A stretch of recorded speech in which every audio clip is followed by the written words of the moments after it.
빗줄기가 굵어지던 그 밤, 서울의 북적이는 도심 한복판을 가로지르는 낡은 고가도로 아래 10살 김은서의 작은 몸은 웅크린 채 떨고 있었다. 흙먼지와 쓰레기 더미 사이 차가운 콘크리트 바닥은 그녀의 유일한 피난처였다.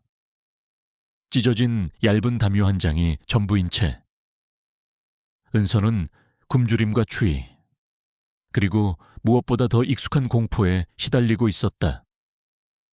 그녀의 눈은 반쯤 감겨 있었지만 그 작은 틈새로 보이는 세상은 언제나 잿빛이었다. 며칠째 제대로 된 음식을 먹지 못해 뱃속에서는 끔찍한 비명이 울렸고 온몸의 뼈마디는 시린 바람에 비명을 질렀다. 2달 전 의붓아버지의 폭력과 친어머니의 외면 속에서 집을 뛰쳐나온 이래 은서의 삶은 매일이 생존을 위한 처절한 몸부림이었다. 처음에는 길거리가 낯설고 두려웠지만 이제는 오히려 집이라는 이름의 지옥보다 이곳이 덜 고통스러웠다. 적어도 이곳에서는 누구도 그녀를 때리거나 소리 지르지 않았다. 단지 세상의 무관심만이 그녀를 감쌀 뿐이었다. 가끔 지나가는 사람들의 동정 어린 시선이 느껴질 때도 있었지만 그들은 이내 바쁜 걸음으로 그녀를 스쳐 지나갔다. 마치 그녀는 이 도시의 풍경 속에 녹아든 존재하지 않는 그림자 같았다. 그날 밤은 유독 비바람이 거셌다. 낡은 고가도로의 틈새로 빗물이 스며들어 은서의 마른 볼을 타고 흘러내렸다. 축축한 머리카락이 얼굴에 들러붙었고 얇은 옷은 이미 물에 흠뻑 젖어 차가운 감촉을 더했다. 어디선가 들려오는 천둥 소리는 그녀의 작은 심장을 더욱 옥죄었다. 그녀는 팔을 자신의 몸 주위에 단단히 감싸고 부디 이 악몽 같은 밤이 어서 지나가기를 빌고 또 빌었다. 배고픔은 이제 고통을 넘어선 무감각으로 변해가고 있었다. 의식이 점차 희미해지는 듯했다. 바로 그때였다. 날카로운 엔진 소리가 빗소리를 뚫고 고가도로 위로 다가왔다. 어둠 속에서 번쩍이는 헤드라이트 불빛이 고가도로 아래 은서가 웅크리고 있는 곳까지 닿았다. 평소 같으면 이런 소리에는 신경도 쓰지 않았겠지만 오늘은 유독 그 빛이 눈부셨다. 고급 세단 한 대가 갑자기 속도를 줄이더니 은서가 있는 곳과 그리 멀지 않은 곳에 멈춰 섰다. 무슨 일일까? 은서는 잔뜩 겁에 질린 채 몸을 더욱 웅크렸다. 혹시 또 자신을 괴롭히던 거리의 불량배들일까? 아니면 자신을 다시 집으로 끌고 가려는 의붓아버지의 수하들일까? 검은색 양복을 입은 남자가 차에서 내렸다. 그의 등장은 주변의 어둠을 순식간에 압도하는 듯했다. 키는 컸고 어둠 속에서도 느껴지는 냉철한 분위기는 차가운 도시의 밤과 기묘하게 어울렸다. 남자는 주변을 둘러보지도 않고 마치 무언가에 홀린 듯 망설임 없이 고가도로 아래쪽으로 걸어왔다. 그의 손에는 우산이 들려 있었지만 남자는 우산을 펼치지 않은 채 빗속을 묵묵히 걸었다. 그의 검은 머리카락과 어깨는 순식간에 빗물에 젖어들었다. 은서는 숨조차 제대로 쉴 수 없었다. 남자의 발걸음이 점점 가까워졌다. 그의 구두 소리가 빗물에 젖은 바닥을 밟는 소리는 마치 거대한 존재가 다가오는 듯한 불안감을 안겨주었다. 남자의 얼굴은 어둠 속에 가려져 잘 보이지 않았지만 그에게서 뿜어져 나오는 위압감은 어린 은서를 얼어붙게 만들기에 충분했다. 여기 아이가 있다고 들었는데 낮고 단호한 목소리, 예상치 못한 음성에 은서는 움찔했다. 자신에게 말을 거는 것일까? 그녀는 고개를 더욱 파묻었다. 숨소리마저 죽이려 애썼다. 남자는 은서가 웅크린 곳에서 몇 걸음 떨어진 곳에 멈춰 섰다. 그는 잠시 빗속에서 가만히 서 있었다. 마치 무언가를 확인하는 듯한 침묵이 이어졌다. 은서는 그 침묵이 견딜 수 없이 길게 느껴졌다. 그러다 남자의 시선이 정확히 은서에게 닿았다. 은서는 본능적으로 고개를 들어 남자를 바라보았다. 그의 눈은 얼음처럼 차가웠다. 감정이라고는 찾아볼 수 없는 깊은 눈동자였다. 그러나 그 차가운 시선 속에서 은서는 아주 미세한 무언가를 읽어냈다. 그것은 연민도 동정도 아니었다. 어쩌면 자신과 같은 종류의 깊이 묻어둔 슬픔 같은 것이었을까. 짧은 순간이었지만 그 눈빛은 은서의 얼어붙은 심장을 살짝 흔들었다. 춥겠군. 남자가 다시 입을 열었다. 그의 목소리에는 여전히 감정이 없었지만 그 한마디는 은서에게 낯선 온기를 안겨주었다. 은서는 자신도 모르게 마른 침을 삼켰다. 강지훈이었다. JNK그룹의 젊은 CEO. 28배 나이에 재계 서열 5위의 대기업을 이끄는 천재 경영인이자 냉철함과 카리스마로 무장한 인물로 정평이 나 있었다. 그는 세상에 대한 무관심으로도 유명했다. 자선 행사나 사회공헌 활동에는 일절 참여하지 않았고 언론과의 접촉도 최소화하며 오직 경영에만 몰두했다. 그런 그가 왜 이런 곳에 이 시간에 나타난 것일까? 그는 우연히 이곳을 지나던 중이었을까? 아니면 누군가에게서 이 작은 아이의 존재를 들은 것일까? 지우는 은서를 한참 동안 내려다보았다. 어린아이에게서 느껴지는 깊은 피로와 체념이 그의 시선을 붙잡았다. 그는 흔히 보던 그런 불쌍한 아이들과는 달랐다. 분명히 약하고 상처받은 아이였지만 동시에 알 수 없는 강인함이 그 작은 몸에서 뿜어져 나오는 듯했다. 마치 수많은 폭풍을 견뎌낸 어린 나무 같았다. 지우는 더 이상 망설이지 않았다. 그는 자신의 곁에 있는 수행비서에게 짧게 명령했다. 우산 가져와. 수행비서는 의아한 표정이었지만 이내 지훈의 명령에 따랐다. 지훈은 비서가 가져온 우산을 직접 펼쳐들고 은서의 코앞까지 다가섰다. 우산이 드리워지자 은서의 작은 몸 위로 쏟아지던 빗줄기가 멈췄다.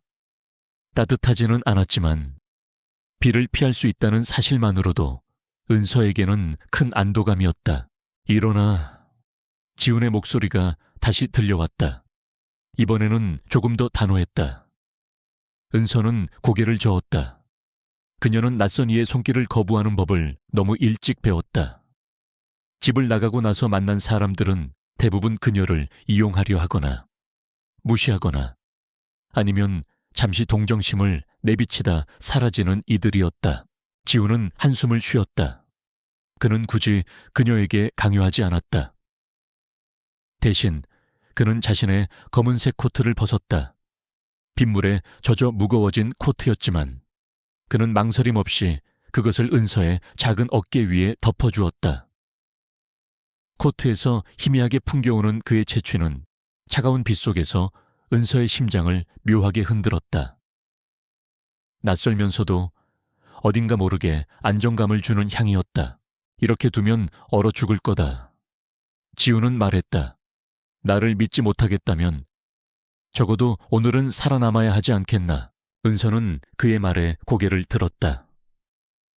그의 얼굴은 여전히 어둠 속에 반쯤 가려져 있었지만 그녀는 그의 눈에서 어떤 진심 같은 것을 느꼈다. 그것은 그녀가 이제껏 느껴보지 못한 종류의 차가운 배려였다. 그의 차갑고 무심한 말투와 달리 그의 행동은 어딘가 따뜻했다.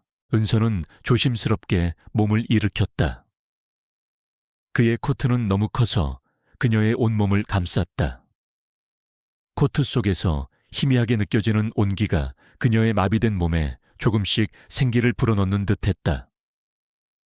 은서는 조심스럽게 지훈을 올려다보았다. 어디로 가야 하는데요? 은서의 목소리는 갈라지고 작았다. 며칠간 말을 하지 않아 쉬어버린 목소리였다. 지훈은 잠시 망설였다. 그 역시 이런 상황은 예상하지 못했던 듯했다. 그는 JNK그룹의 CEO였다. 그의 삶은 철저히 계획되고 통제되어 있었다. 어린아이를, 그것도 길에서 준 아이를 자신의 집에 데려가는 것은 그의 인생 계획에 없던 일이었다. 그러나 그는 은서의 눈빛에서 읽어낸 무언가 때문에 차마 그녀를 이곳에 홀로 둘 수 없었다. 그 눈빛은 마치 오래전 자신의 잃어버린 무언가를 떠올리게 하는 듯했다. 일단 내 집으로 가자. 지우는 마침내 입을 열었다. 그의 목소리에는 미세한 망설임이 섞여 있었다. 네가 이곳에서 밤을 지새는 건 여러모로 좋지 않아.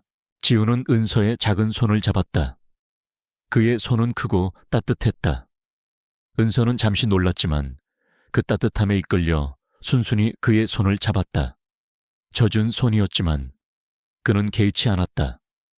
지우는 은서를 이끌고 자신의 차로 향했다. 수행비서는 이미 뒷문을 열어놓은 상태였다. 은서가 차 안에 앉자마자 따뜻한 온기가 온몸을 감쌌다. 그녀는 생전 처음 맡아보는 고급스러운 가죽 시트의 냄새와 히터 바람에 감격했다. 마치 다른 세계에 온 듯한 기분이었다. 지우는 운전석에 앉기 전 그녀의 마른 몸을 다시 한번 확인했다. 그녀의 얼굴은 창백했지만 그의 코트 속에서 조금은 안정된 모습이었다. 차는 부드럽게 움직였다. 빗소리는 여전히 창밖에서 요란했지만 차 안은 고요했다. 은서는 조용히 창밖을 바라보았다. 화려한 도시의 불빛들이 빠르게 스쳐 지나갔다. 그녀의 삶은 늘 어둡고 초라한 곳에 머물러 있었는데 지금 그녀는 상상조차 할 수 없었던 곳으로 향하고 있었다. 이 모든 것이 꿈일까? 지우는 백미러로 은서를 몇 번이나 흘끗거렸다. 그의 얼굴에는 여전히 무표정이 감돌았지만 그의 시선에는 어떤 복잡한 감정들이 교차하는 듯했다. 그는 왜 이 작은 아이에게서 눈을 뗄 수 없는 것일까? 오래전 잊었던 기억의 조각들이 그의 심장을 간지럽히는 듯했다. 차가 멈춰선 곳은 도심에서 꽤 떨어진 한적한 언덕 위였다. 웅장한 대문이 천천히 열리자 눈앞에 펼쳐진 것은 거대한 대저택이었다. 어둠 속에서도 위용을 뽐내는 저택은 마치 중세시대의 성체 같았다.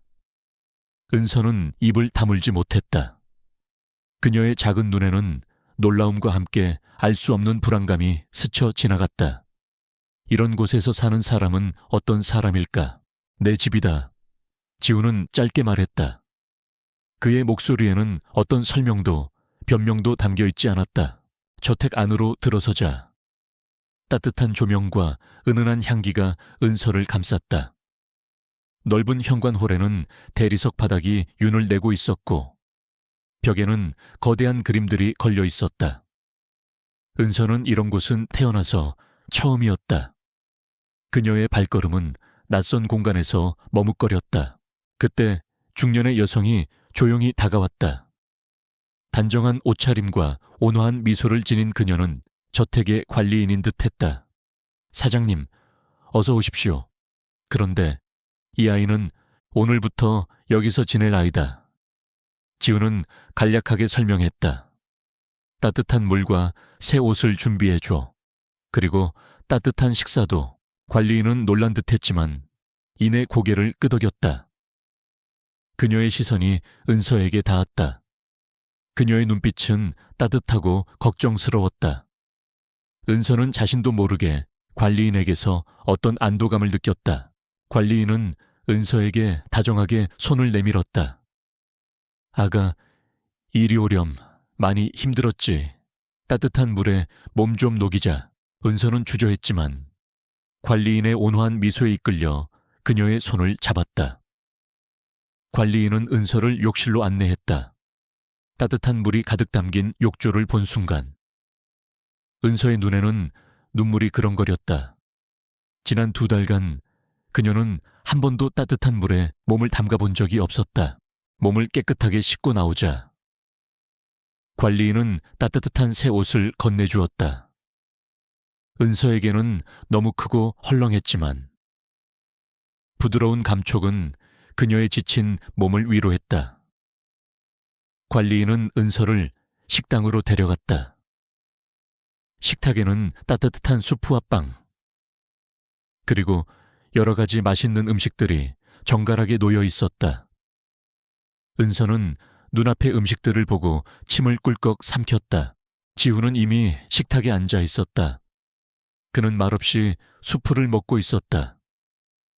은서는 지훈의 옆자리에 앉았다. 그는 그녀를 쳐다보지도 않았지만 그의 존재는 그녀에게 어떤 안정감을 주었다. 은서는 조심스럽게 수프를 한 숟가락 떠먹었다. 따뜻하고 부드러운 수프는 그녀의 얼어붙은 몸과 마음을 녹이는 듯했다. 그녀는 개걸스럽게 먹기 시작했다. 지훈은 그런 은서를 말없이 바라보았다. 그의 눈빛에는 여전히 감정이 없었지만 은서는 그의 시선이 자신에게 향하고 있다는 것을 알 수 있었다. 식사를 마친 은서는 관리인의 안내를 받아 2층의 방으로 향했다. 방은 넓고 아늑했다. 부드러운 침대와 깨끗한 이불, 그리고 따뜻한 조명이 그녀를 감쌌다. 은서는 침대에 몸을 눕혔다. 폭신한 침대는 그녀가 이제껏 느껴보지 못한 안락함을 주었다. 그녀는 조용히 눈을 감았다.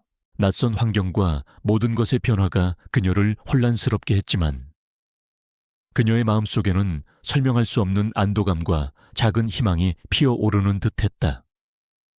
그녀는 오늘 밤만큼은 악몽 없이 잠들 수 있을 것 같았다. 지훈이라는 차가운 남자가 그녀의 삶에 어떤 의미로 다가올지 그녀는 알 수 없었다. 하지만 분명한 것은 그의 등장이 그녀의 잿빛 세상에 아주 작은 한 줄기 빛을 가져왔다는 사실이었다. 어둠 속에서 지훈은 자신의 서재에 앉아 있었다. 은서가 잠든 방의 창문에서 새어나오는 희미한 불빛을 그는 물끄러미 바라보고 있었다. 어린 소녀의 눈빛에서 본 알 수 없는 익숙함이 그의 마음을 계속 흔들었다. 오래전 그 역시 비슷한 눈빛을 가졌던 적이 있었다. 상처받고 혼자였던 어린 시절, 그리고 그를 구원해준 단 한 사람. 지훈은 책상 서랍을 열어 낡은 사진 한 장을 꺼냈다. 사진 속에는 어린 시절의 자신과 한 여인이 다정하게 미소 짓고 있었다. 그의 어머니였다. 그리고 그 옆에는 자신 또래의 한 아이가 흐릿하게 찍혀 있었다. 그 아이의 얼굴은 잘 보이지 않았지만 지훈은 그 아이의 존재가 자신의 과거와 깊이 얽혀 있음을 직감적으로 느끼고 있었다. 오늘 만난 은서에게서 느껴지는 익숙함이 혹시 그 아이 때문이었을까? 지훈은 한숨을 쉬었다. 그의 삶은 오직 사업과 성공만을 향해 달려왔다. 감정이라는 것은 그에게 사치였다. 그러나 오늘 길거리의 작은 아이는 그의 견고한 심장에 균열을 내기 시작했다. 그는 자신이 왜 그 아이를 데려왔는지 스스로에게 질문했지만 명확한 답을 찾을 수 없었다. 단지 그녀를 그곳에 홀로 둘 수 없었다는 본능적인 이끌림만이 그를 지배하고 있었다. 그는 은서의 과거에 대해 알아봐야겠다고 생각했다. 그리고 자신의 과거에 대해서도. 어쩌면 그 둘 사이에 숨겨진 연결고리가 있을지도 모른다는 막연한 예감이 그의 마음속에 자리 잡았다. 차가운 이성과는 거리가 먼 알 수 없는 감정의 소용돌이였다. 그는 그 밤 쉽게 잠들 수 없었다. 은서의 작은 그림자가 그의 마음속에 깊숙이 자리 잡기 시작했기 때문이었다. 차가운 비바람이 몰아치던 밤, 고가도로 아래에서 주운 작은 생명, 김은서는 강지훈의 거대한 저택 안에서 새로운 아침을 맞이했다. 눈을 떴을 때 은서는 자신이 잠들어 있던 침대가 마치 구름처럼 폭신하다는 사실에 새삼 놀랐다. 그녀가 머물던 보금자리는 쓰레기와 흙먼지가 아닌 깨끗하고 부드러운 침구와 따뜻한 햇살로 가득 차 있었다. 창밖으로는 이름 모를 새들의 지저귐이 들려왔고 멀리서는 푸른 나무들이 바람에 흔들리는 소리가 들려왔다. 이 모든 것이 마치 꿈만 같았다. 은서는 조심스럽게 침대에서 내려와 방 안을 둘러보았다. 어제 밤에는 어두워서 제대로 보지 못했던 방은 어린아이의 방이라기엔 너무나 넓고 고급스러웠다.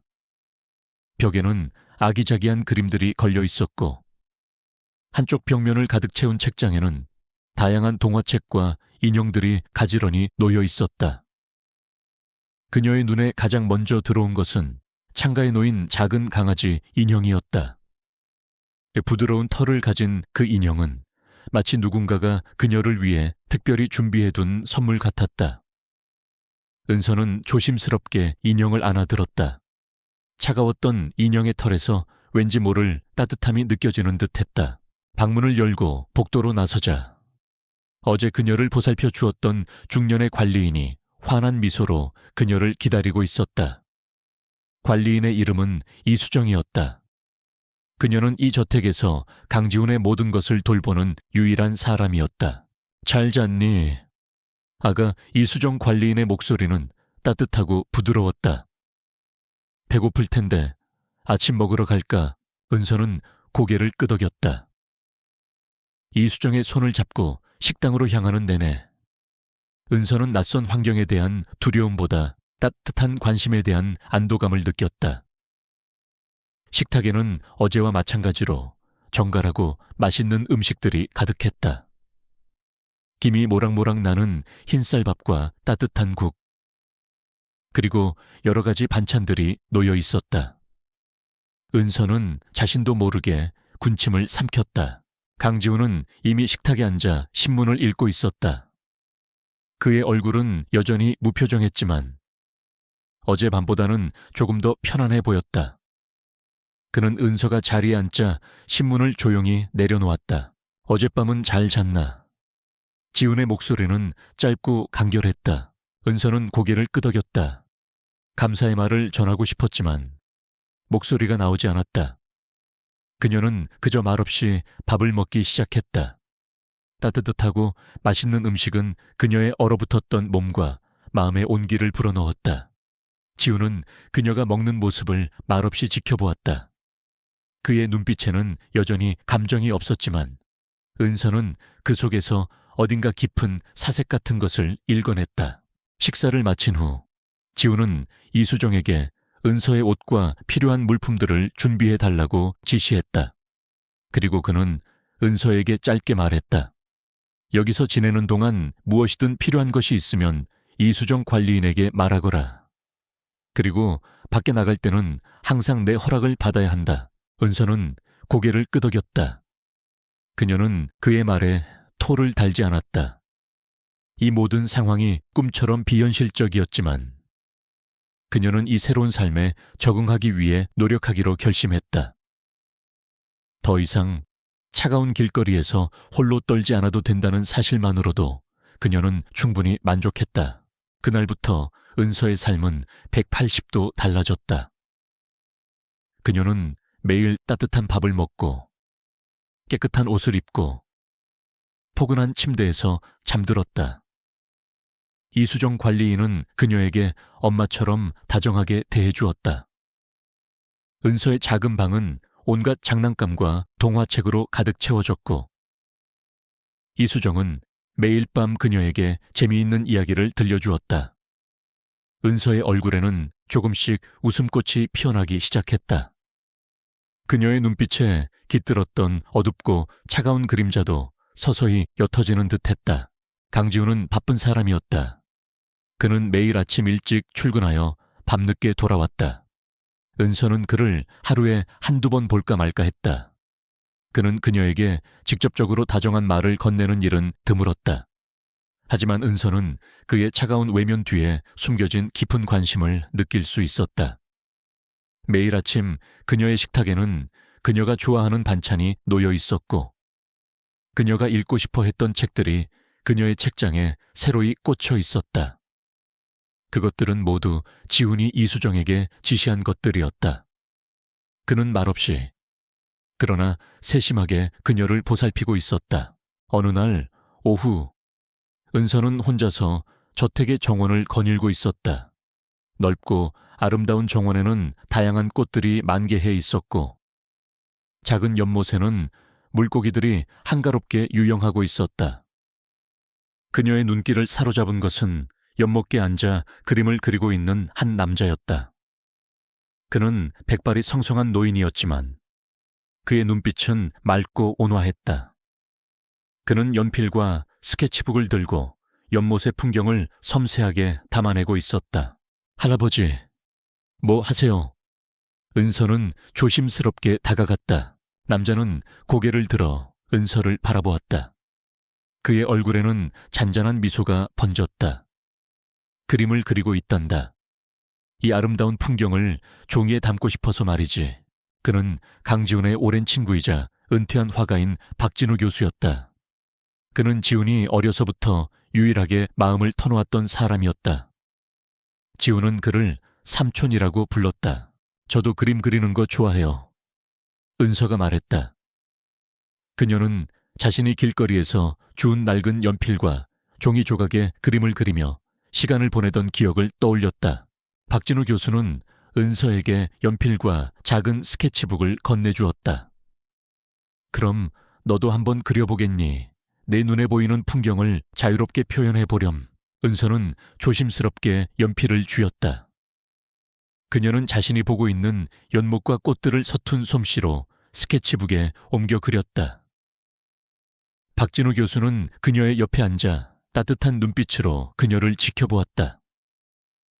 그의 표정에는 어떤 깊은 슬픔과 함께 은서를 향한 애틋함이 스쳐 지나가는 듯했다. 그는 강지훈이 은서를 데려온 이유를 어렴풋이 짐작하고 있는 듯했다. 그날 저녁 은서가 그린 그림을 본 강지훈은 잠시 놀란 표정을 지었다. 그녀의 그림은 비록 서툴렀지만 어딘가 모르게 깊은 감성이 담겨 있었다. 그는 그림 속에서 은서의 상처받은 마음과 동시에 빛나는 희망을 일궈냈다. 지훈은 자신의 방으로 돌아와 박진우 교수에게 전화를 걸었다. 은서가 그림에 재능이 있는 것 같군요. 지훈은 평소와 달리 조금 더 부드러운 목소리로 말했다. 그렇지, 재능도 있지만 무엇보다 그림을 통해 자신을 표현하고 싶은 갈망이 큰 아이더군.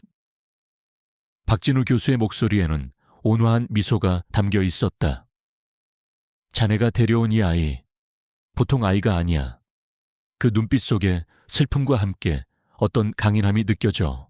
저도 같은 느낌을 받았습니다. 지훈은 인정했다. 그래서 제가 그녀를 이 집에 데려온 것일지도 모르겠습니다. 어쩌면 자네의 잊힌 과거가 그녀에게서 되살아나는 것일 수도 있겠지. 박진우 교수는 의미심장하게 말했다. 자네의 어머니가 돌아가시기 전 마지막으로 그 아이를 만났던 날을 기억하나 지훈의 표정이 굳어졌다. 그의 어머니가 돌아가신 날은 그의 인생에서 가장 어둡고 고통스러운 기억이었다. 박진우 교수의 말은 그의 닫힌 기억의 문을 살짝 흔드는 듯했다. 그 아이, 혹시 지훈의 목소리가 흔들렸다. 아직은 단정할 수 없네. 박진우 교수는 그의 말을 잘랐다. 하지만 그 아이에게서 자네 어머니의 흔적이 느껴지는 건 사실이야. 그리고 어떤 비극의 그림자도. 지훈은 전화를 끊고 깊은 생각에 잠겼다. 그의 어머니가 돌아가시기 전 마지막으로 만났던 아이. 그 기억은 너무나 희미하고 고통스러워서 그는 애써 외면해왔다.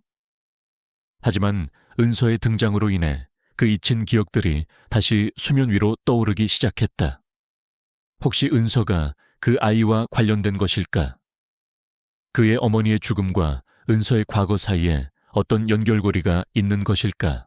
그는 자신의 서재로 향했다. 어젯밤 은서를 데려온 후 그는 은서의 과거를 알아보기 위해 사설 탐정을 고용했다. 그리고 오늘 탐정에게서 은서의 가족에 대한 초보적인 보고서가 도착해 있었다.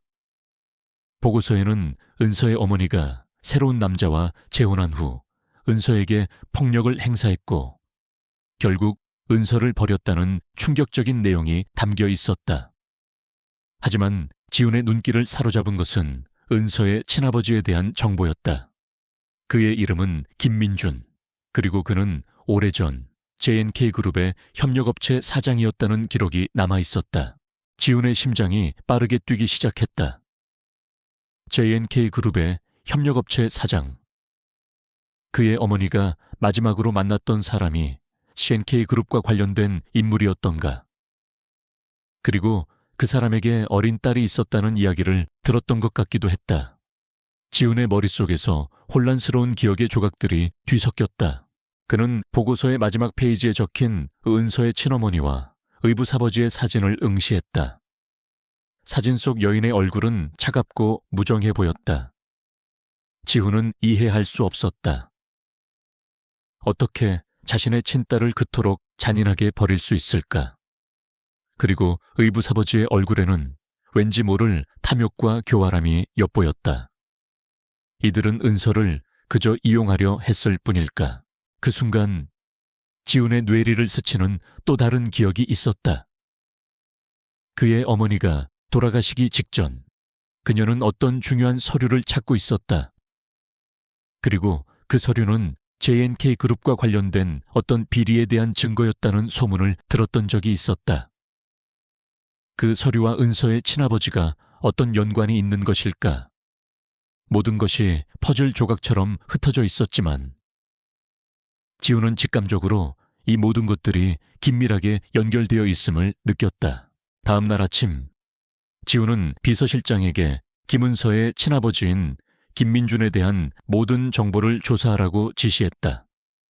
그의 죽음과 관련된 모든 기록, 그의 사업에 대한 정보, 그리고 그의 주변 인물들에 대한 모든 것을 샅샅이 파헤치라고 명령했다. 그의 목소리는 평소보다 훨씬 더 차갑고 단호했다. 그의 내면에서는 알 수 없는 분노가 끓어오르고 있었다. 은서는 저택에서 보내는 나날들이 점점 편안해졌다. 그녀는 이수정 관리인과 함께 요리를 배우고 박진우 교수와 함께 그림을 그렸다. 그녀의 얼굴에는 점차 활기가 돌았고 눈빛은 전보다 훨씬 밝아졌다. 하지만 여전히 그녀의 마음속 깊은 곳에는 지울 수 없는 그림자가 드리워져 있었다. 밤마다 찾아오는 악몽과 가끔씩 떠오르는 희미한 기억의 조각들이 그녀를 괴롭혔다. 그 기억은 늘 비슷했다. 굉음, 깨지는 유리 조각, 그리고 피 묻은 손, 그리고 어떤 여인의 흐릿한 얼굴. 그 기억은 너무나 고통스러워서 은서는 애써 그것을 외면하려 했다. 하지만 그럴수록 그 기억은 더욱 선명하게 그녀의 뇌리를 스쳤다. 그녀는 그 기억이 무엇을 의미하는지 알 수 없었지만 그것이 자신의 불행과 깊이 연관되어 있음을 본능적으로 느끼고 있었다. 어느 날 저녁, 은서는 잠든 강지훈의 방문 앞에서 한참을 서성였다. 그녀는 용기를 내어 조심스럽게 문을 열었다. 방 안은 어두웠지만 희미한 달빛이 방 안을 비추고 있었다. 지훈은 침대에 누워 잠들어 있었다. 그의 얼굴은 평소의 냉철한 모습과 달리 잠든 모습은 어딘가 모르게 외롭고 지쳐 보였다. 은서는 조심스럽게 침대 곁으로 다가갔다. 그녀는 그의 손을 잡았다. 그녀의 작은 손은 그의 크고 따뜻한 손에 폭 감싸였다. 그녀는 그의 손을 잡고 조용히 눈을 감았다. 그녀는 그에게서 느껴지는 알 수 없는 안정감에 깊이 위로받는 듯했다. 그녀는 그를 믿었다. 그녀는 이 모든 것이 꿈이 아니기를 바랐다. 그때 지훈의 손이 움찔했다. 그는 잠결에 은서의 손을 더욱 단단히 잡았다. 은서는 놀라서 고개를 들었다. 지훈은 여전히 잠들어 있었지만 그의 얼굴에는 어떤 고통스러운 표정이 스쳐 지나가는 듯했다. 그가 악몽을 꾸는 것일까? 은서는 그의 손을 놓지 않았다. 그녀는 그의 곁에 조용히 앉아 그가 편안하게 잠들기를 바랐다. 밖에서는 밤늦도록 가을비가 내리고 있었다. 빗소리는 고요한 저택 안에 울려 퍼졌고 두 사람의 불안한 마음을 감싸 안는 듯했다. 이 저택은 은서에게 안식처였지만 동시에 그녀의 과거와 연결된 알 수 없는 비밀의 공간이기도 했다. 지우는 그녀에게 구원자였지만 그의 과거 역시 그녀의 과거와 얽혀 있는 듯했다. 모든 것이 시작될 준비를 하고 있었다. 비극적인 진실이 서서히 드러날 준비를. 강지훈의 저택에서 지내는 시간은 김은서에게 기적과 같았다. 그녀의 얼굴에 웃음이 돌아왔고 잊고 살았던 평범한 일상의 소중함을 깨달았다. 하지만 그 평화는 그리 오래가지 않았다. 강지훈과 은서의 관계는 재계와 언론의 관심을 끌기 시작했고 그들의 등장은 JNK그룹 내부에 미묘한 균열을 만들어냈다. 특히 강지훈의 고모이자 JNK그룹의 부회장인 강유진은 은서의 존재를 못마땅하게 여겼다. 그녀는 강지훈이 뜬금없이 고아를 데려와 키우는 것에 대해 의심의 눈초리를 보냈다. 그녀는 JNK그룹의 경영권을 호시탐탐 노리고 있었고 강지훈의 사소한 움직임 하나도 놓치지 않았다. 어느 날 은서는 이수정 관리인과 함께 정원 산책을 하고 있었다. 은서는 한결 밝아진 얼굴로 정원의 꽃들을 구경하고 있었다. 그때 저택 입구에서 고급스러운 검은색 세단 한 대가 들어섰다. 차에서 내린 것은 강유진 부회장이었다. 그녀는 화려하면서도 단정한 차림으로 차가운 표정을 한 채 저택 안으로 들어섰다.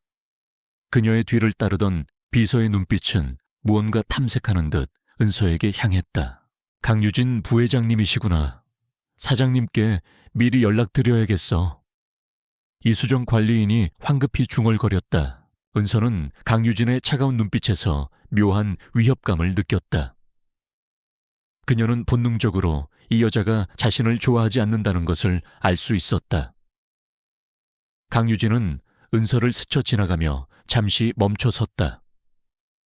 그녀의 시선은 은서를 훑어보았지만 그 눈빛에는 어떤 감정도 담겨 있지 않았다. 마치 길가의 돌멩이를 보듯 무심한 시선이었다. 이 아이가 그 아이인가요? 지훈이가 갑자기 데려왔다는... 강유진의 목소리는 차갑고 날카로웠다. 이수정 관리인을 향한 질문이었지만 그녀의 시선은 여전히 은서에게 고정되어 있었다. 네, 부회장님, 김은서 양입니다. 이수정 관리인이 조심스럽게 대답했다. 강유진은 얕은 비웃음을 흘렸다. 갑자기 웬 자선 사업인지 모르겠군. 지훈이가 쓸데없는 일에 신경 쓸 때가 아닐 텐데. 그녀의 말 속에는 강지훈의 행동을 비꼬는 듯한 뉘앙스가 담겨 있었다. 그녀는 더 이상 은서에게 시선을 주지 않고 저택 안으로 들어섰다. 은서는 강유진의 싸늘한 태도에 움츠러들었다. 그녀는 다시 한번 자신이 이 저택에 어울리지 않는 존재라는 사실을 깨달았다. 강유진의 방문 이후 저택 안팎으로 미묘한 긴장감이 감돌기 시작했다. 강지훈은 더욱 바빠졌고 그의 표정은 전보다 더 굳어졌다. 은서는 이수정 관리인에게서 어렴풋이 강유진 부회장이 강지훈의 경영권을 위협하고 있다는 이야기를 들었다. 그녀는 자신이 지훈에게 짐이 되는 것은 아닐까 하는 걱정에 사로잡혔다. 한편 강지훈은 은서의 친아버지 김민준에 대한 조사를 계속 진행하고 있었다. 사설탐정은 김민준이 JNK그룹의 주요 협력업체 사장이었으며 몇 년 전 의문의 교통사고로 사망했다는 사실을 보고했다.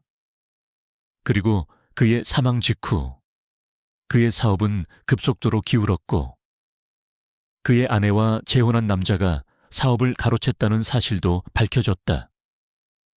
더욱 놀라운 것은 김민준의 사망 사고가 일반적인 교통사고가 아니라 어떤 의문스러운 정황들이 발견되었다는 점이었다. 사고 당시 그의 차량에서는 브레이크가 고장났다는 흔적이 있었지만 당시 경찰은 단순 사고로 종결시켰다. 지우는 탐정에게 김민준의 사망사고를 재조사하고 당시 사건을 담당했던 경찰과 그의 가족, 그리고 그의 사업을 가로챈 재혼 남자에 대해 집중적으로 조사하라고 지시했다. 그의 직감은 이 모든 것이 단순한 우연이 아니라고 속삭였다. 은서의 불행과 김민준의 죽음, 그리고 J&K 그룹 사이에 어떤 어두운 연결고리가 있을지도 모른다는 강력한 예감이 들었다. 며칠 후 은서는 저택의 정원에서 놀고 있었다. 그녀는 박진우 교수가 선물해준 스케치북에 그림을 그리고 있었다. 그때 저택의 담장 밖에서 인기척이 느껴졌다. 은서는 고개를 들어 담장 너머를 보았다. 두 명의 낯선 남자가 담장 근처에 숨어 그녀를 지켜보고 있었다. 그들의 눈빛은 어딘가 음흉하고 섬뜩했다. 은서는 순간적으로 온몸이 얼어붙는 듯한 공포를 느꼈다. 그들은 마치 먹잇감을 노리는 사냥꾼 같았다. 은서는 본능적으로 몸을 숨겼다. 그녀는 그들이 자신을 노리고 있다는 것을 직감했다. 그녀는 조용히 저택 안으로 달려 들어갔다. 심장이 격렬하게 뛰었다. 그녀는 이수정 관리인에게 자신이 본 것을 이야기하려 했지만 왠지 모르게 입이 떨어지지 않았다. 혹시 자신이 너무 예민하게 구는 것은 아닐까? 아니면 그들이 지훈에게 피해를 줄까봐 두려웠다. 그날 밤 강지훈은 늦게까지 서재에서 서류를 검토하고 있었다. 그에게는 매일매일이 전쟁이었다. J&K 그룹 내의 복잡한 권력 다툼과 외부의 경쟁은 그를 지치게 만들었다. 특히 강유진 부회장의 움직임은 그를 더욱 예민하게 만들었다. 그녀는 최근 들어 그의 모든 사업 결정을 반대하고 그룹 내에서 그의 입지를 약화시키려 애썼다. 그때 서재의 문이 조용히 열렸다. 은서였다. 그녀는 잠옷 차림으로 조용히 서 있었다. 그녀의 얼굴에는 어딘가 불안감이 서려 있었다. 아직 안 자고 뭐 하고 있나? 지훈은 서류에서 눈을 떼지 않은 차에 말했다. 은서는 천천히 지훈에게 다가갔다. 저 오늘 낮에 이상한 사람들을 봤어요. 지훈은 그제야 서류를 내려놓고 은서를 바라보았다. 이상한 사람이라니. 어디에서? 정원 담장 밖에서요. 저를 보고 있었어요. 무서운 눈으로. 은서의 목소리는 떨렸다. 그녀는 그날의 공포를 다시 떠올리는 듯했다. 지훈의 얼굴은 순간적으로 굳어졌다. 그의 눈빛에는 차가운 살기가 스쳐 지나갔다. 그는 자신의 저택이 외부의 감시를 받고 있다는 사실에 분노했다. 그는 은서의 어깨를 잡고 그녀의 눈을 똑바로 응시했다. 그들이 너에게 무슨 짓이라도 했나? 은서는 고개를 저었다. 아니요. 그냥 보고 있었어요. 그러다 제가 도망치니까 사라졌어요. 지훈은 한숨을 쉬었다. 그는 은서의 말을 믿었다. 그녀의 눈빛에는 거짓이 없었다. 그는 자신의 주변을 감시하는 세력이 있다는 것을 이미 짐작하고 있었다. 하지만 은서까지 위험에 처하게 할 줄은 몰랐다. 그는 그녀를 이곳으로 데려온 것이 그녀에게 더 큰 위험을 초래한 것은 아닐까 하는 자책감에 시달렸다. 걱정하지 마라. 지훈은 은서의 머리를 쓰다듬었다.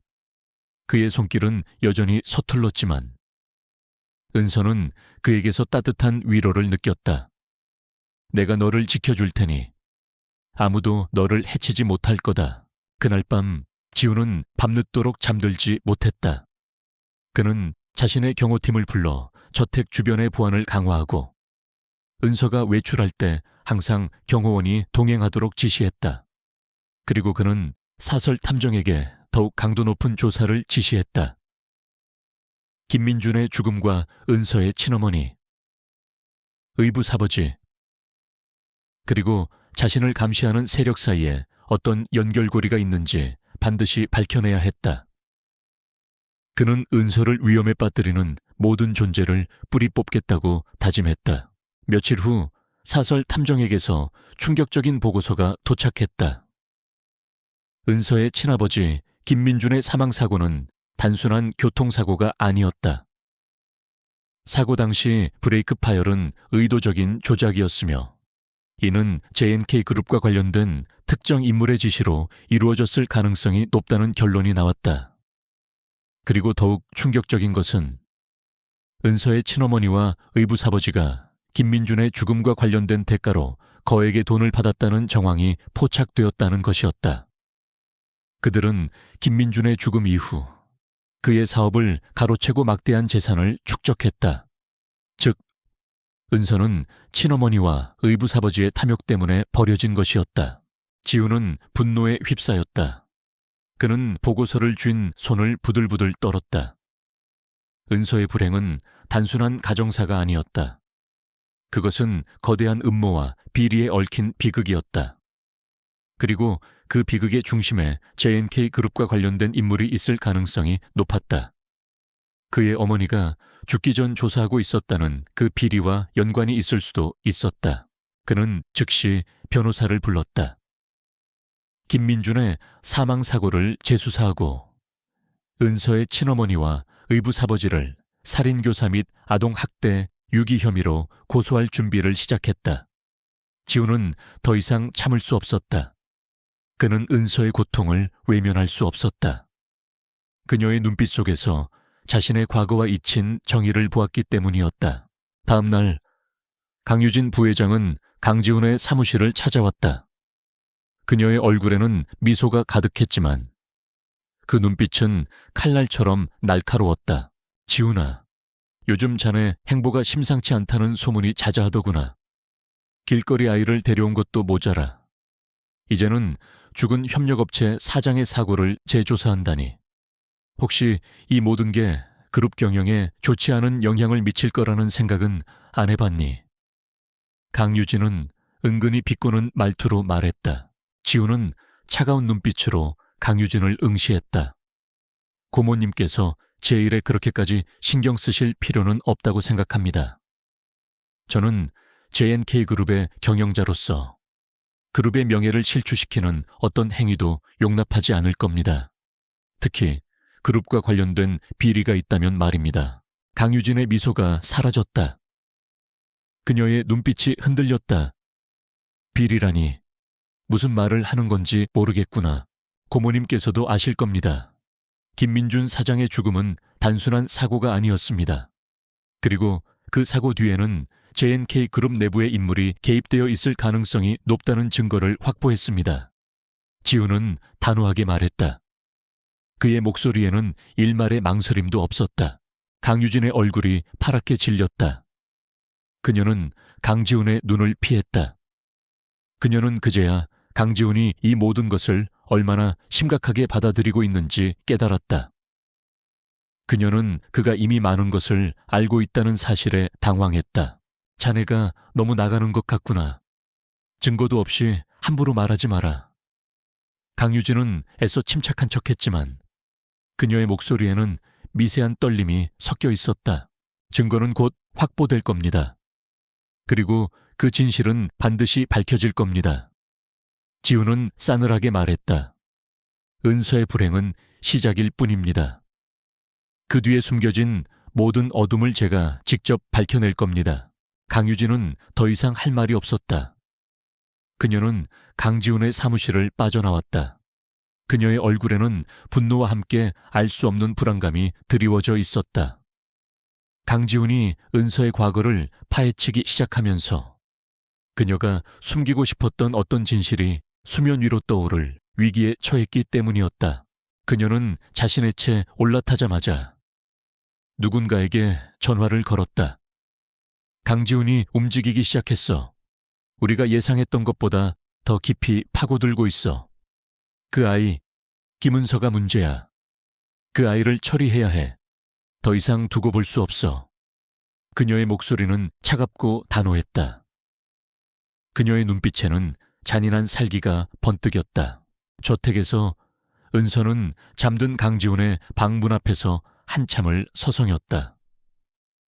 그녀는 그의 방에서 흘러나오는 미세한 빛을 보고 있었다. 그녀는 알 수 없는 불안감에 휩싸였다. 그녀의 직감은 이 저택의 평화가 언제든 깨질 수 있다는 것을 경고하고 있었다. 그녀는 자신이 지훈에게 짐이 되고 있다는 생각에 마음이 아팠다.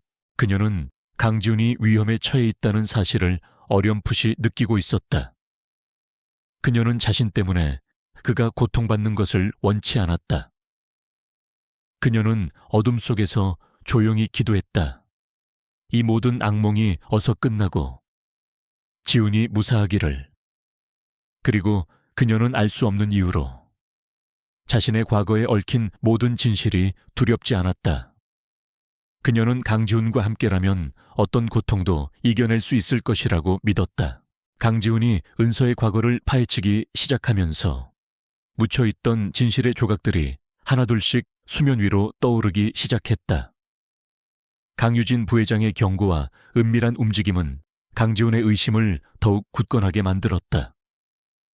그는 은서가 목격한 낯선 남자들의 존재가 단순한 우연이 아님을 직감했다. 모든 것이 거대한 음모의 일부라는 확신이 그의 심장을 옥죄었다.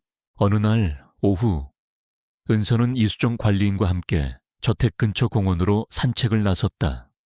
지훈의 지시로 2명의 경호원이 그림자처럼 그들을 따랐다. 은서는 박진우 교수가 가르쳐준 대로 공원의 풍경을 스케치북에 담고 있었다. 그녀의 얼굴에는 평화로운 미소가 번져 있었다. 하지만 그 평화는 그리 오래가지 않았다. 갑자기 어디선가 검은색 승합차 한 대가 빠른 속도로 그들 앞을 가로막았다.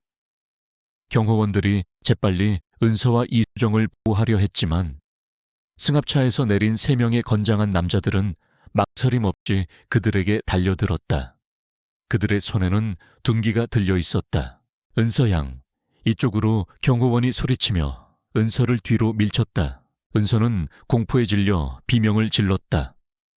남자들은 은서를 향해 달려들었다. 경호원들은 필사적으로 그들을 막아섰지만 수적으로 열세였다. 한 경호원이 쓰러지고 다른 경호원은 은서를 보호하려다 칼에 스쳤다. 이수정 관리인은 은서를 감싸 안으며 떨고 있었다. 은서는 혼비백산하여 비명을 지르며 도망쳤다. 그녀는 아무것도 보이지 않았다. 오직 살아야 한다는 본능만이 그녀를 지배했다. 그녀는 사람들로 북적이는 공원 깊숙이 달아났다. 남자들은 그녀의 뒤를 쫓았다. 그녀의 심장은 터질 듯이 뛰었다. 숨은 턱까지 차올랐고 다리는 후들거렸다. 그때 어디선가 으르렁거리는 소리가 들렸다. 은서의 눈앞에 커다란 검은색 개 한 마리가 나타났다. shepherd 종으로 보이는 그 개는 사납게 짖으며 남자들을 향해 달려들었다. 그 개는 마치 은서를 보호하려는 듯 그녀의 앞을 가로막고 서 있었다. 남자들은 개의 공격에 잠시 주춤했다. 멍멍가 비켜 은서는 개에게 소리쳤지만 개는 움직이지 않았다. 오히려 더욱 사납게 짖으며 남자들을 위협했다. 그 사이 공원 경비원과 신고를 받고 출동한 경찰이 도착했다. 남자들은 상황이 불리해지자 황급히 승합차에 올라타 도주했다. 은서는 주저앉아 거친 숨을 몰아쉬었다. 그녀의 몸은 떨리고 있었지만 그녀의 눈은 자신을 지켜준 검은 개에게 향했다. 고마워, 고마워, 멍멍가. 은서는 개를 쓰다듬었다. 개의 털은 부드러웠고 개의 눈은 영리하고 충직해 보였다. 그녀는 개에게서 알 수 없는 익숙함을 느꼈다. 마치 오래전부터 알고 지낸 친구 같았다. 경찰이 도착하여 상황을 수습했다. 은서와 이수정 관리인 그리고 경호원들은 병원으로 이송되었다. 다행히 큰 부상은 없었지만 은서는 충격으로 인해 한동안 말을 잇지 못했다. 강지훈은 소식을 듣자마자 병원으로 달려왔다. 그의 얼굴은 분노로 일그러져 있었다. 그는 은서의 작은 몸이 떨고 있는 것을 보고 자신의 심장이 찢어지는 듯한 고통을 느꼈다. 그는 은서의 손을 잡고 그녀를 품에 안았다. 미안하다. 미안해. 은서야. 내가 너를 제대로 지키지 못했어. 지훈의 목소리는 흐느꼈다. 평소 감정을 드러내지 않던 그가 처음으로 감정을 표출하는 순간이었다. 은서는 지훈의 품에 안겨 흐느꼈다. 아니에요. 괜찮아요. 멍멍이가 저를 지켜줬어요. 지훈은 은서의 말에 고개를 들었다. 멍멍이라니 무슨 개를 말하는 거지. 그때 경호원 중 한 명이 지훈에게 다가와 조심스럽게 말했다. 사장님, 그 개는 오래전 회장님께서 키우시던 충견 블랙과 너무나 닮았습니다. 이미 몇 년 전에 죽은 줄로만 알았는데 지훈의 눈이 휘둥그레졌다. 블랙, 그의 어머니가 키우던 검은색 shepherd. 그의 어머니가 사고로 돌아가신 후 블랙은 사라졌다. 아무도 그 행방을 알지 못했다. 그런데 그 블랙이 은서를 보호했다니. 지훈의 머릿속은 혼란스러웠다. 경찰 조사를 통해 은서를 공격한 남자들이 은서의 친어머니와 의붓아버지, 그리고 강유진 부회장과 연관되어 있다는 사실이 밝혀졌다. 그들은 은서를 납치하여 입막음을 하려 했던 것이었다. 증거는 명확했다. 지훈은 더 이상 망설이지 않았다. 그는 은서의 친어머니와 의붓아버지를 살인교사 및 아동유기, 납치미수 혐의로 고소했고, 강유진 부회장을 살인교사 및 납치교사 혐의로 고소했다. 언론은 이 충격적인 사건으로 떠들썩했다. JNK그룹은 순식간에 비리의 온상으로 낙인 찍혔다. 지훈은 은서의 손을 잡고 조용히 말했다. 은서야, 이제 모든 걸 밝힐 때가 온 것 같구나. 네가 겪었던 고통과 이 모든 비극의 진실을 세상에 알려야 해. 은서는 고개를 끄덕였다. 그녀는 더 이상 두렵지 않았다. 그녀는 지훈의 곁에 있으면 어떤 고통도 이겨낼 수 있을 것이라고 믿었다. 그날 밤 은서는 잠을 이루지 못했다. 그녀는 병실 창밖을 응시했다. 멀리서 검은 개의 그림자가 어른거리는 듯했다. 블랙이었다. 그녀의 기억 속에서 흐릿하게 남아있던 검은 개의 모습이 선명하게 떠올랐다. 그녀는 블랙이 자신을 보호해 준 것이 단순히 우연이 아니라는 것을 직감했다. 그녀는 어릴 적 기억을 더듬었다. 의붓아버지에게 맞고 어머니에게 외면당할 때마다 그녀는 낡은 인형을 붙들고 울었다. 그리고 그녀의 곁에는 항상 검은 개 한 마리가 지켜주었다. 그 개는 그녀가 두려워할 때마다 그녀의 손을 핥아주고 그녀의 눈물을 닦아주었다. 그 개는 그녀의 유일한 친구이자 가족이었다. 그러나 어느 날 그녀의 어머니는 그 개를 버렸고 그 후로 그녀는 그 개를 다시 볼 수 없었다. 그녀는 그 개가 블랙이라는 사실을 전혀 알지 못했다. 다음 날 은서는 퇴원하여 지훈의 저택으로 돌아왔다. 저택에는 블랙이 그녀를 기다리고 있었다. 블랙은 은서를 보자마자 꼬리를 흔들며 달려왔다. 은서는 블랙을 끌어안고 흐느꼈다. 블랙, 네가 살아있었구나. 보고 싶었어. 블랙은 은서의 얼굴을 핥으며 그녀의 눈물을 닦아주었다. 지훈은 그 모습을 물끄러미 지켜보았다. 그의 어머니가 키우던 개가 어떻게 은서의 곁에 머물렀을까? 그리고 왜 은서에게서 자신의 어머니의 흔적이 느껴지는 것일까? 그는 박진우 교수를 만났다. 박 교수는 지훈의 어머니와 블랙의 특별한 유대관계에 대해 이야기해 주었다. 블랙은 지훈의 어머니가 가장 아끼던 개였고 그녀는 블랙을 자식처럼 아꼈다. 그녀가 사고로 돌아가신 후 블랙은 자취를 감췄다. 블랙은 자네 어머니의 영혼과도 같은 존재였네. 박 교수는 말했다. 어쩌면 블랙은 자네 어머니의 유언을 지키기 위해 살아남았을지도 모르지. 자네 어머니는 돌아가시기 전 어떤 아이를 보호해달라고 부탁했거든.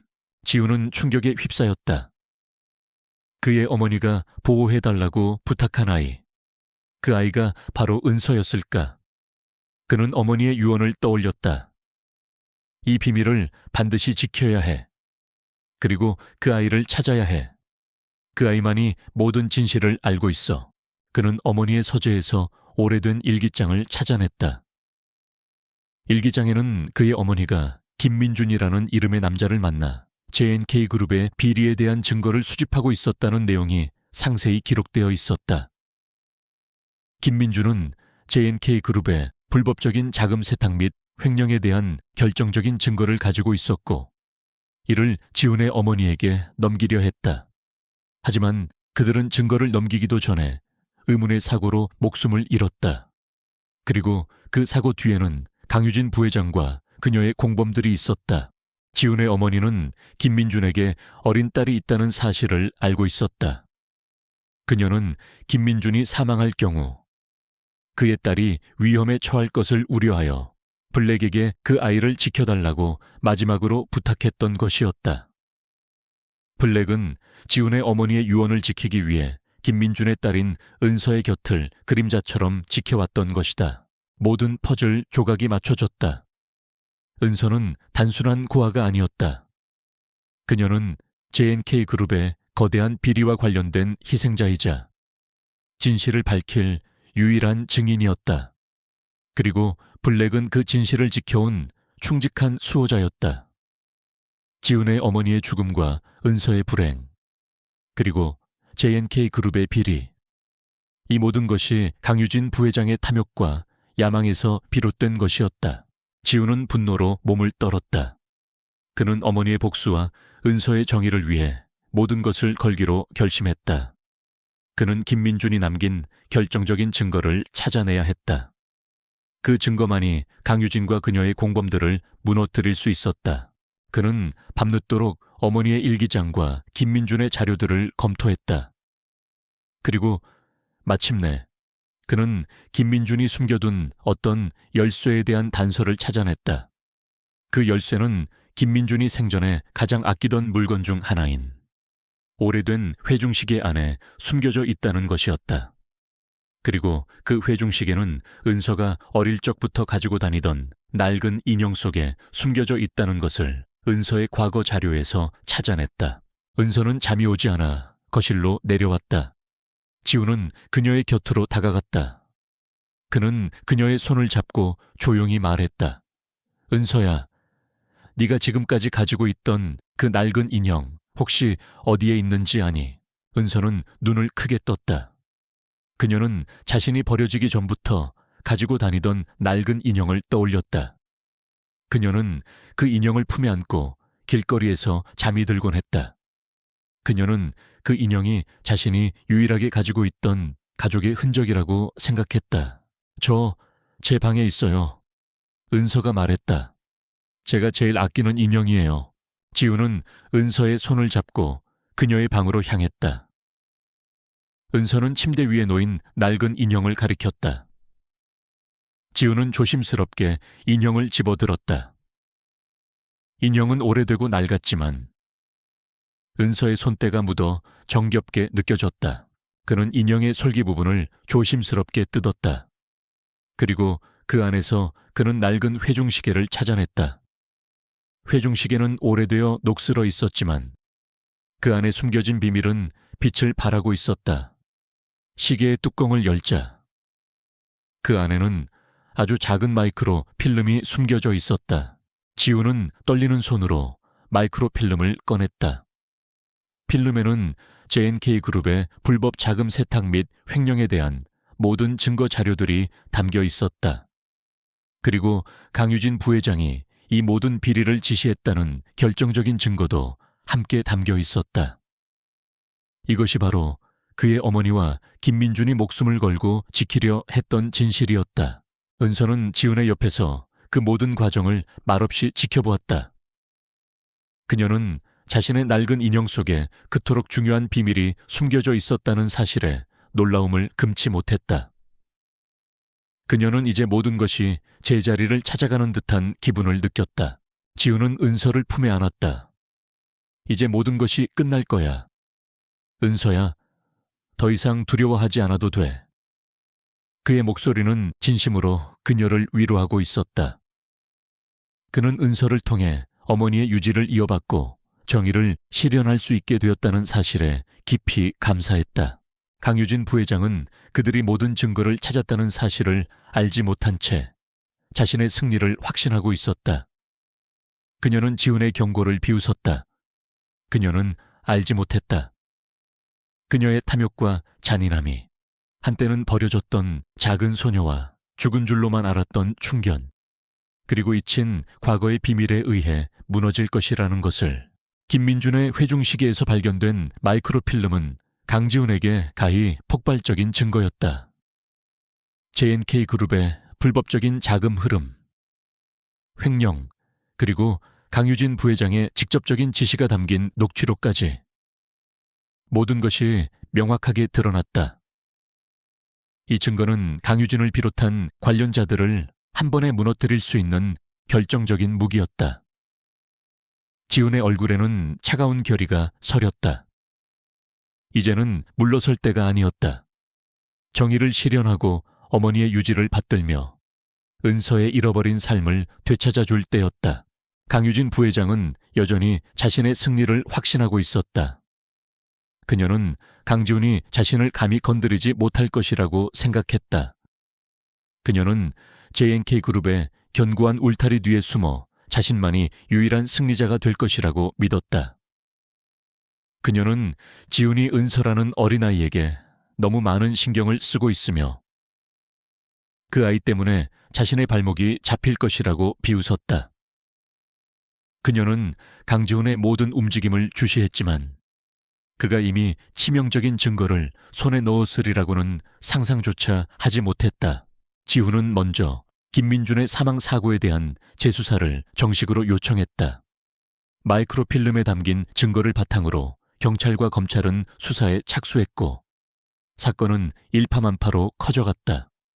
언론은 JNK그룹의 비리 의혹과 강유진 부회장의 살인교사 혐의에 대해 대서특필하기 시작했다. 그룹의 주가는 폭락했고 강유진의 입지는 순식간에 흔들렸다. 강유진은 지훈이 자신을 공격하고 있다는 사실에 분노했지만 그녀는 여전히 지훈이 확고한 증거를 가지고 있을 거라고는 생각하지 않았다. 그녀는 모든 것을 부인하며 발뺌하려 했다. 그녀는 자신의 오랜 신복들을 동원하여 증거를 인멸하고 증인들을 협박했다. 그녀의 뒤에는 거대한 로비 세력이 움직였다. 어느 날 은서는 저택의 거실에서 블랙과 함께 놀고 있었다. 블랙은 항상 은서의 곁을 지켰다. 마치 그림자처럼 혹은 수호천사처럼 은서는 블랙에게 마음을 완전히 열었고 블랙은 은서에게 안컨디셔널한 사랑을 주었다. 그때 현관문이 열리고 낯선 남자가 들어섰다. 그는 강유진 부회장의 신복 중 한 명인 초의 실장이었다. 초의 실장은 냉철하고 잔인한 인물로 강유진의 모든 더러운 일을 처리해왔다. 강은서 양, 잠시 드릴 말씀이 있습니다. 최 실장의 목소리는 위협적이었다. 그의 눈빛은 탐욕과 악의로 가득 차 있었다. 블랙은 초의 실장을 향해 낮게 으르렁거렸다. 은서는 블랙의 털을 쓰다듬으며 그를 진정시켰다. 무슨 일로 오셨어요? 은서의 목소리는 떨렸지만 그녀는 애써 침착함을 유지하려 했다. 부회장님께서 은서 양을 만나고 싶어 하십니다. 잠시 함께 가주시겠습니까? 최 실장은 은서를 강제로 끌고 가려는 듯 그녀에게 다가섰다. 그 순간 블랙이 맹렬하게 짖으며 최 실장에게 달려들었다. 최 실장은 당황하여 뒷걸음질 쳤다. 블랙은 최 실장의 앞을 가로막고 서서 은서를 보호했다. 그들은 밖으로 나가지 못했다. 최 실장은 이를 갈며 후퇴했다. 내까짓 개 한 마리가 감히 조만간 후회하게 될 거다. 그의 목소리에는 분노가 서려 있었다. 이 사건은 강지훈에게 보고되었고 그는 즉시 저택의 보안을 최고 단계로 격상시켰다. 그는 은서의 안전이 최우선이라고 생각했다. 검찰은 강유진 부회장을 소환하여 조사를 시작했다. 그녀는 모든 혐의를 부인했지만 강지훈이 제출한 마이크로필름의 증거는 너무나 강력했다. 특히 김민준과의 녹취록에서 그녀의 지시가 명확하게 드러났고 그녀의 부하들이 은서를 납치하려 했던 시도까지 밝혀지면서 그녀는 궁지에 몰렸다. 강유진은 지훈이 그토록 강력한 증거를 가지고 있으리라고는 상상도 못했던 터라 큰 충격에 빠졌다. 그녀는 자신의 모든 것을 잃을 위기에 처했다. 그녀는 마지막 발악을 하기 시작했다. 그녀는 언론을 통해 강지훈이 경영권 다툼을 위해 자신을 모함하고 있으며 은서는 그저 이용당하는 불쌍한 아이일 뿐이라고 주장했다. 그녀는 여론을 조작하여 자신의 위기를 모면하려 했다. 하지만 지훈은 물러서지 않았다. 그는 기자회견을 자청하여 모든 진실을 낱낱이 공개했다. 그는 김민준의 죽음이 단순한 사고가 아니라 JNK그룹의 비리를 은폐하기 위한 살인 사건이었음을 밝혔다. 그리고 은서가 바로 김민준의 딸이며 그녀가 모든 진실을 알고 있는 유일한 증인이라고 말했다. 그는 자신이 은서를 보호하고 정의를 실현하기 위해 모든 것을 할 것이라고 선언했다. 기자회견장은 순식간에 아수라장이 되었다. 강유진 부회장은 살인교사 및 비리 혐의로 긴급 체포되었다. 그녀는 경찰서로 연행되는 내내 분노에 찬 비명을 질렀다.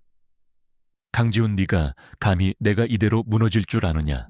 하지만 강유진의 방역은 여기서 끝나지 않았다. 그녀는 감옥 안에서도 자신의 신복들을 동원하여 지훈과 은서를 계속해서 위협했다. 그녀의 지지자들은 언론을 통해 강지훈의 기자회견 내용을 반박하며 그를 비난했고 JNK그룹 내부에서도 그녀를 따르는 세력들이 계속해서 지훈을 견제했다. 지훈은 이러한 압력에도 흔들리지 않았다. 그는 오직 진실과 정의만을 바라보았다. 그는 은서의 안전을 위해 저택에 최첨단 보안 시스템을 설치했고 24시간 경호원을 배치했다. 은서 역시 이제는 더 이상 숨거나 두려워하지 않았다. 그녀는 자신의 아버지의 죽음과 자신의 불행에 대한 모든 진실을 밝히기 위해 강해져야 한다고 생각했다. 어느 날, 은서는 꿈에서 희미한 기억의 조각을 보았다.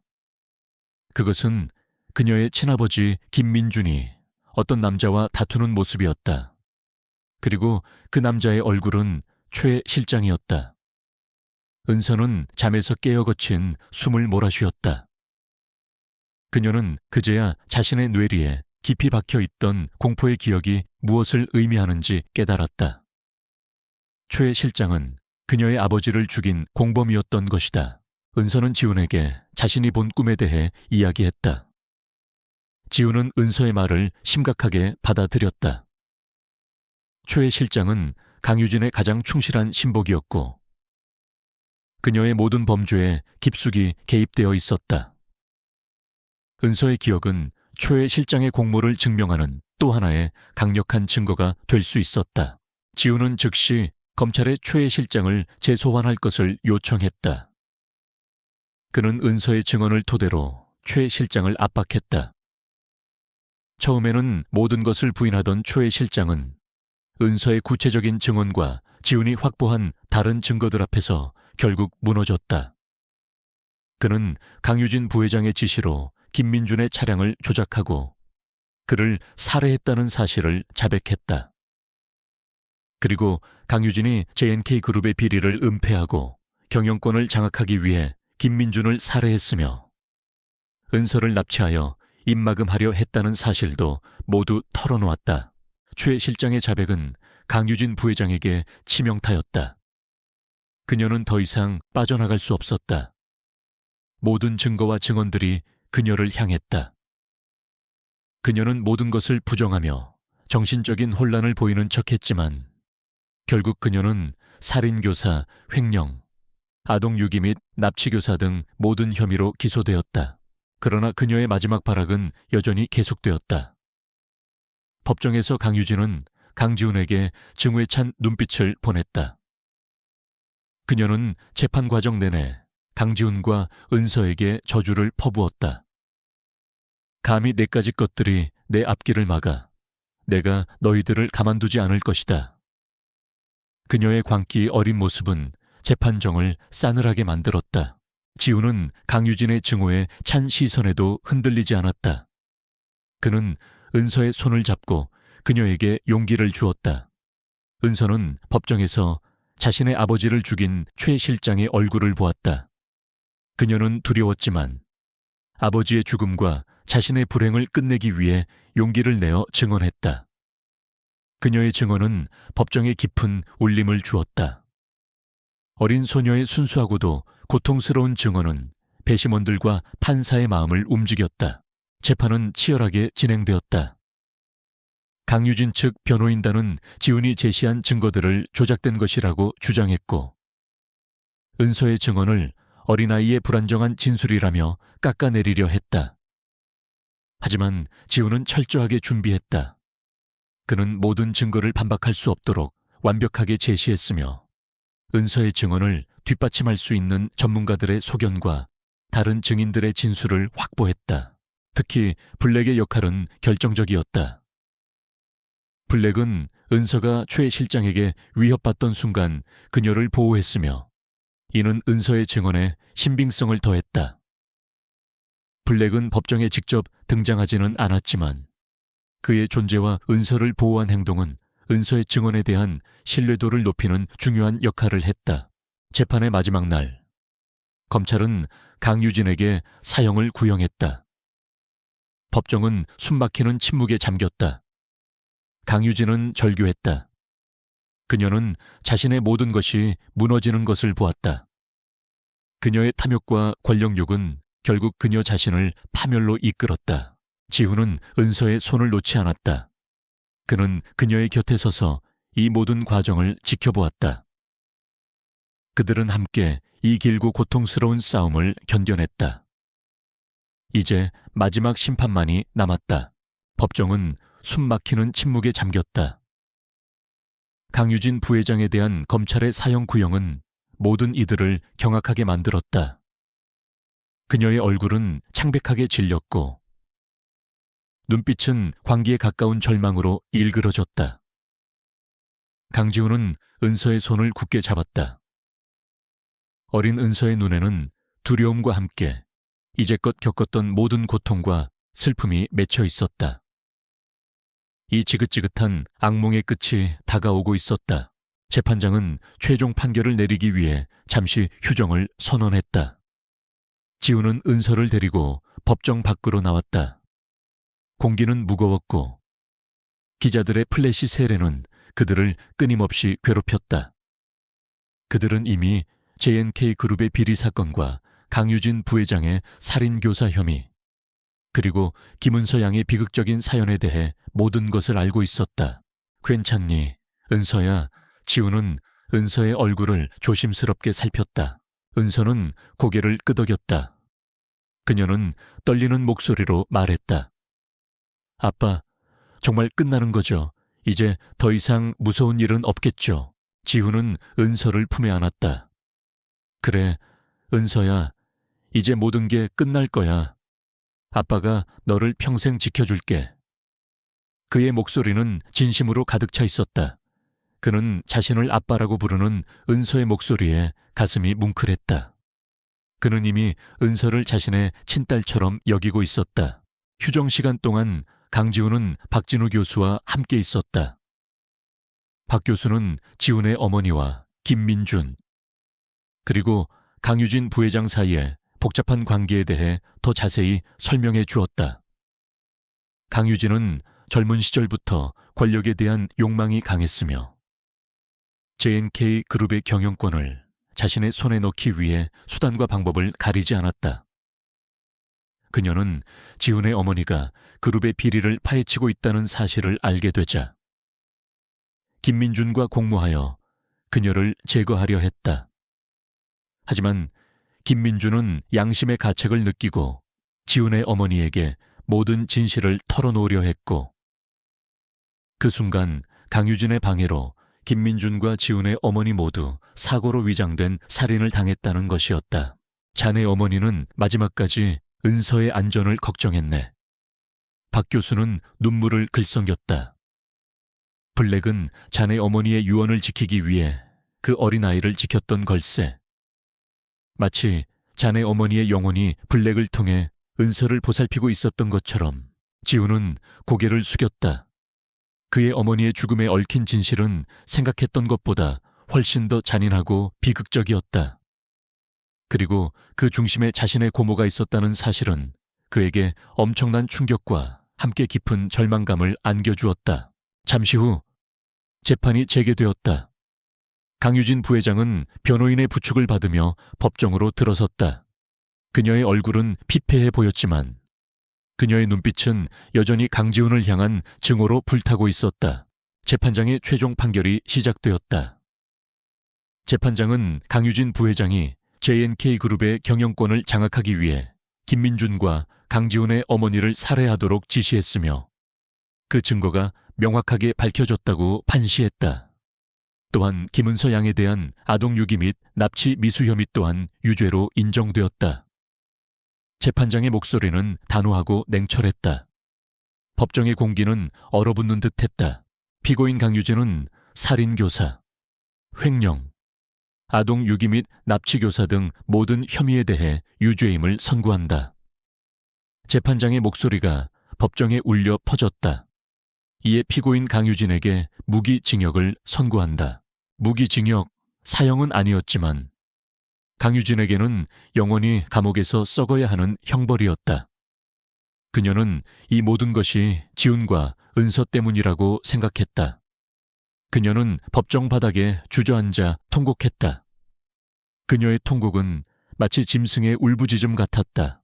내가 이렇게 될 리 없어. 강지훈, 김은서, 너희들 때문에 내가 이렇게 됐어. 강유진은 분노에 찬 절규를 쏟아냈다. 그녀는 경찰관들에게 끌려나가면서도 지훈과 은서를 향해 저주를 퍼부었다. 지훈은 은서의 눈을 가려주었다. 그는 은서가 더 이상 이 끔찍한 광경을 보지 않기를 바랐다. 은서는 지훈의 품에 안겨 흐느꼈다. 그녀는 무서웠지만 동시에 어떤 해방감을 느꼈다. 길고 어두웠던 터널의 끝이 보이기 시작한 것이다. 법정을 나서는 지훈과 은서에게 기자들의 질문이 쏟아졌다. 지훈은 은서의 얼굴을 가려주며 조용히 기자들에게 말했다. 오늘로써 모든 진실이 밝혀졌습니다. 저는 앞으로 김은서 양을 저의 딸로 입양하여 평생 보살필 것입니다. 더 이상 이 아이에게 어떠한 불행도 없을 것입니다. 그의 말은 언론에 큰 반향을 일으켰다. 냉철하고 무감정하다고 알려진 강지훈 CEO가 어린 소녀를 자신의 딸로 입양하겠다는 선언은 많은 사람들에게 감동을 주었다. 사람들은 비로소 강지훈의 진심을 알게 되었다. 그는 단순히 정의를 실현한 것이 아니라 한 생명을 구하고 그녀에게 새로운 삶을 선물한 것이었다. 그날 저녁 지훈의 저택은 조용했다. 은서는 지훈의 품에 안겨 잠이 들었다. 블랙은 침대 발치에서 은서를 지키고 있었다. 지훈은 은서의 잠든 얼굴을 물끄러미 바라보았다. 그녀의 얼굴에는 평화로운 미소가 번져 있었다. 이제 그녀는 더 이상 두려워하지 않아도 되었다. 지훈은 자신의 과거를 돌아보았다. 그는 어릴 적부터 외로웠다. 어머니의 사랑을 충분히 받지 못했고 오직 사업과 성공만을 향해 달려왔다. 그의 삶은 차갑고 건조했다. 그러나 은서의 등장으로 그의 삶은 완전히 바뀌었다. 은서는 그의 차가운 심장에 따뜻한 온기를 불어넣어 주었다. 그녀는 그에게 가족의 의미와 사랑의 가치를 가르쳐 주었다. 그는 은서에게 진심으로 감사했다. 은서는 그에게 구원자이자 삶의 이유였다. 그는 은서에게 행복한 미래를 약속했다. 더 이상 그녀가 불행하지 않도록 세상의 어떤 위험으로부터도 그녀를 지켜줄 것이라고 굳게 다짐했다. 며칠 후 강지훈은 J&K 그룹 이사회에서 강유진 부회장의 모든 직위 해임을 발표했다. 그리고 김민준 사장의 유족들에게 공식적으로 사과하고 막대한 보상금을 지급했다. 그는 또한 J&K 그룹 내부의 모든 비리 관련자들을 해고하고 그룹의 투명성을 강화하기 위한 대대적인 개혁을 단행했다. 그의 이러한 조치는 재계에 신선한 충격을 주었고 J&K 그룹은 위기를 기회로 삼아 새로운 이미지로 거듭날 수 있었다. 지훈은 언론과의 인터뷰에서 이렇게 말했다. J&K 그룹은 앞으로 사회적 책임을 다하는 기업이 될 것입니다. 과거의 잘못을 반성하고 미래를 향해 나아갈 것입니다. 그리고 저는 저의 딸 은서와 함께 새로운 시작을 할 것입니다. 은서는 지훈과 함께 새로운 삶을 시작했다.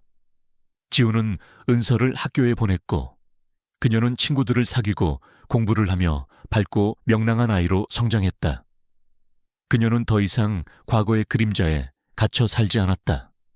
그녀는 지훈의 사랑과 보살핌 속에서 건강하고 행복하게 자라났다. 블랙은 항상 은서의 곁을 지켰다. 블랙은 은서의 학교 등하교기를 함께했고 밤마다 은서의 침대 발치에서 잠들었다. 블랙은 은서의 가장 친한 친구이자 영원한 수호자였다. 사람들은 블랙을 기적의 개라고 불렀다. 시간이 흘러 은서는 어엿한 숙녀로 성장했다. 그녀는 예술고등학교에 진학하여 그림 공부를 계속했다. 그녀의 그림은 이제 깊은 감성과 뛰어난 기술을 겸비하게 되었다. 그녀의 그림 속에는 그녀가 겪었던 고통과 슬픔, 그리고 지훈에게서 받은 사랑과 희망이 고스란히 담겨 있었다. 그녀는 자신의 그림을 통해 세상의 아픔을 치유하고 사람들에게 희망을 전하고 싶었다. 지훈은 은서의 성장을 지켜보며 깊은 행복을 느꼈다. 그는 더 이상 차갑고 무감정한 CEO가 아니었다. 그의 얼굴에는 온화한 미소가 자주 번졌고 그의 눈빛은 따뜻함으로 가득 차 있었다. 그는 은서 덕분에 진정한 행복이 무엇인지 깨달았다. 어느 날 은서는 지훈에게 자신의 꿈에 대해 이야기했다. 아빠, 저는 나중에 커서 저처럼 불행한 아이들을 돕는 재단을 만들고 싶어요. 그림을 통해서 그들에게 용기와 희망을 주고 싶어요. 지훈은 은서의 손을 잡고 따뜻하게 미소 지었다. 그래, 은서야. 네가 원하는 것은 무엇이든 아빠가 도와줄게. 너는 세상의 빛을 가져다 줄 아이란다. 그들의 삶은 평화롭고 행복했다. 과거의 아픔은 완전히 치유되지는 않았지만 그들은 그 아픔을 통해 더욱 단단해지고 성장했다. 지훈은 은서에게 세상의 모든 사랑을 주었고 은서는 지훈에게 삶의 의미와 기쁨을 선사했다. 그들은 서로에게 가족이자 영원한 동반자였다. 시간은 물처럼 흘러갔다. 김은서는 더 이상 고가도로 아래의 초라한 소녀가 아니었다. 그녀는 강지훈의 사랑과 보살핌 속에서 밝고 당당한 숙녀로 성장했다. 그녀의 눈빛은 여전히 깊고 사려 깊었지만 그 속에는 더 이상 과거의 그림자가 아닌 희망과 따뜻함이 가득했다. 강지훈 역시 냉철한 사업가라는 이미지를 넘어 진정한 가족의 따뜻함을 아는 온화한 아버지가 되었다. 그들의 삶은 평화로웠고 모든 것은 제자리를 찾은 듯 보였다. 은서는 고등학생이 되어 예술고등학교에서 미술을 전공했다. 그녀의 그림은 점점 더 깊어지고 섬세해졌다. 그녀는 주로 인물화를 그렸는데 그녀의 붓끝에서는 인물들의 내면 깊숙한 곳에 숨겨진 슬픔과 기쁨, 그리고 희망이 생생하게 살아났다. 그녀는 자신의 그림을 통해 세상의 아픔을 치유하고 싶었고 그림을 통해 사람들에게 위로와 용기를 주고 싶었다. 블랙은 은서의 영원한 그림자였다. 그는 은서가 학교에 갈 때면 언제나 그녀의 옆을 따라 걸었고, 은서가 집에 돌아올 때면 가장 먼저 현관으로 달려나와 그녀를 방였다. 블랙은 더 이상 맹수처럼 사나운 개가 아니었다. 그는 은서에게는 세상에서 가장 다정한 친구이자 충직한 수호자였다. 사람들은 블랙을 기적의 개라고 불렀고, 그의 이야기는 마치 전설처럼 회자되었다. 강지훈은 J&K 그룹을 투명하고 윤리적인 기업으로 탈바꿈시켰다. 그는 과거의 비리를 청산하고 사회적 책임을 다하는 기업으로 그룹의 이미지를 쇄신했다. 그는 약자들을 돕고 소외된 이들에게 희망을 주는 다양한 사회 공헌 활동에 적극적으로 참여했다. 특히 그는 은서와 함께 불우한 환경에 처한 어린 예술가들을 지원하는 재단을 설립했다. 재단의 이름은 은서 아트 재단이었다. 재단 설립 기념일, 강지훈은 기자회견을 열었다. 그의 옆에는 아름다운 드레스를 입은 은서가 서 있었다. 은서는 이제 20살이 되었다. 그녀의 모습에서는 어린 시절의 불안함은 찾아볼 수 없었고, 당당하고 우아한 분위기가 넘쳐 흘렀다. 오늘 저는 저의 딸 은서와 함께 은서 아트 재단의 설립을 발표합니다. 강지훈의 목소리는 부드럽고 따뜻했다. 이 재단은 어려운 환경 속에서도 꿈을 잃지 않는 어린 예술가들을 지원하고 그들이 재능을 꽃피울 수 있도록 돕기 위해 설립되었습니다. 은서는 이 재단의 설립에 가장 큰 영감을 준 저의 딸이자 저의 삶의 이유입니다. 지훈의 말에 은서는 감격하여 눈물을 글썽였다. 그녀는 마이크를 잡고 자신의 이야기를 시작했다. 저는 한때 세상에서 가장 불행한 아이였습니다. 하지만 강지훈 아빠를 만나면서 저의 삶은 완전히 달라졌습니다. 아빠는 저에게 가족의 따뜻함과 사랑이 무엇인지 가르쳐 주셨습니다. 이제 저는 저의 그림과 이 재단을 통해 저처럼 아픔을 가진 아이들에게 희망을 전하고 싶습니다. 세상의 모든 아이들이 꿈을 꿀 수 있는 세상을 만들고 싶습니다. 은서의 진심 어린 이야기는 많은 사람들에게 감동을 주었다. 기자들은 그녀의 강인함과 아름다운 마음에 찬사를 보냈다.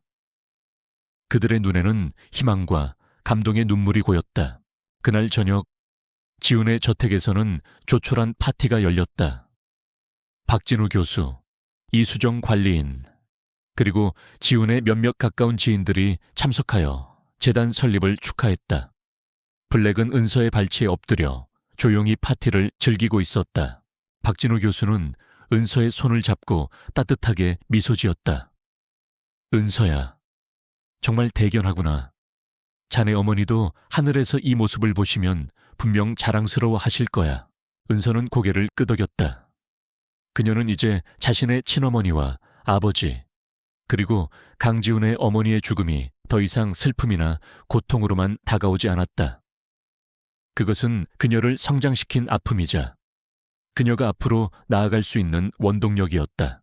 지훈은 은서의 어깨를 감싸 안았다. 은서야, 아빠는 네가 자랑스럽다. 너는 아빠의 모든 것을 바꾸어 놓았어. 너는 아빠에게 진정한 삶의 의미를 가르쳐 주었단다. 은서는 지훈의 품에 안겼다. 그녀는 그의 따뜻한 품에서 영원한 안식처를 찾았다. 그녀는 이제 더 이상 외롭지 않았다. 그녀에게는 사랑하는 아빠와 충직한 블랙, 그리고 따뜻한 가족이 있었다. 몇 년 후 은서는 세계적인 화가로 성장했다. 그녀의 그림은 뉴욕, 파리, 런던 등 세계 주요 도시에서 전시되었고 많은 사람들에게 깊은 감동을 주었다. 그녀의 그림 속에는 과거의 어둠과 상처가 아름다운 빛으로 승화되어 있었다. 그녀는 자신의 그림을 통해 세상에 사랑과 희망의 메시지를 전달했다.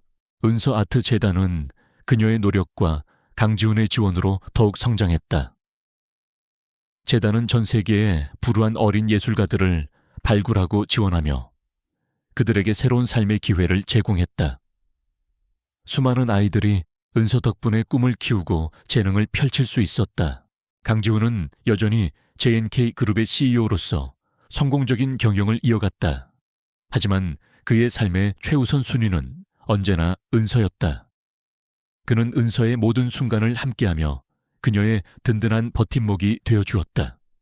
그는 은서 덕분에 진정한 행복을 찾았고 그의 삶은 은서로 인해 더욱 풍요로워졌다.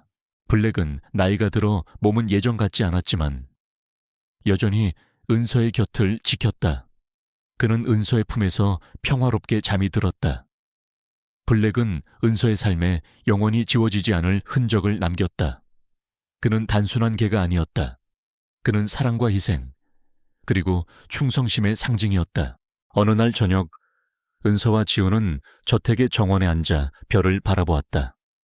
블랙은 그들의 발치에 엎드려 조용히 숨을 쉬고 있었다. 아빠, 가끔 꿈을 꿔요. 은서가 말했다. 아주 어릴 때 아빠와 엄마가 저를 안아주는 꿈이요. 그리고 항상 검은 개 한 마리가 제 옆에 있어요. 지훈은 은서의 손을 잡았다.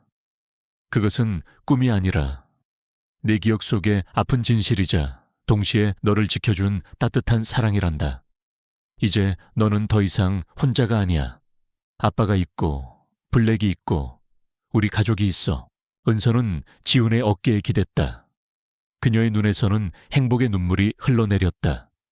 그녀는 이제 모든 과거의 고통을 잊고 현재의 행복을 만끽할 수 있었다. 그녀의 삶은 비록 불행하게 시작되었지만 지훈의 사랑과 헌신으로 인해 마치 동화 속 공주처럼 아름답고 행복한 결말을 맞이하게 되었다. 차가웠던 CEO는 이제 따뜻한 아버지가 되었고 버림받았던 소녀는 세상에 희망을 전하는 아름다운 예술가가 되었다. 그리고 그들 곁에는 영원한 수호자 블랙이 있었다. 그들은 서로에게 기대어 새로운 삶을 살아갔다. 사랑과 희망, 그리고 가족의 소중함이라는 메시지를 세상에 전하며 그들의 이야기는 오래도록 사람들의 마음속에 남아 불가능은 없다는 희망을 전해줄 것이다.